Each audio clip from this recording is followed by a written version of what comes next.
আমরা দেখতে পাচ্ছি যুবদল নেতা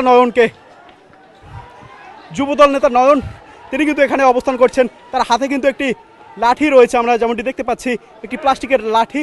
সেই লাঠি দিয়ে কিন্তু তিনি আসলে ছাত্রদলের যারা নেতাকর্মী রয়েছেন তাদেরকে কিন্তু কমান্ড দিচ্ছেন এবং পুলিশের সামনে মিডিয়া থাকা অবস্থায় কম করে হলো 20টা বোম নিক্ষেপ করা হয়েছে আমি আসার পরে, এবং অজস্র গুলি করা হয়েছে। এখানে পুলিশ রয়েছে, আপনাদের মিডিয়া রয়েছে, আমাদের অনেক ছেলে আহত, এবং তারা হলের ভিতর থেকে বোম নিক্ষেপ করেছে, গুলি নিক্ষেপ করেছে, তাদের পুলিশের সামনে দিয়েও নিক্ষেপ করেছে।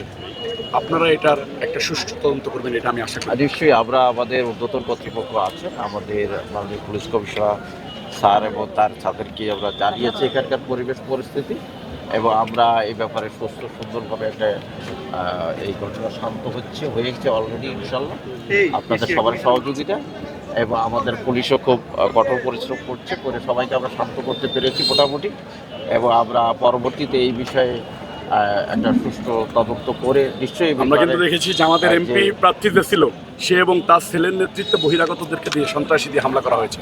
ধন্যবাদ। জি ধন্যবাদ।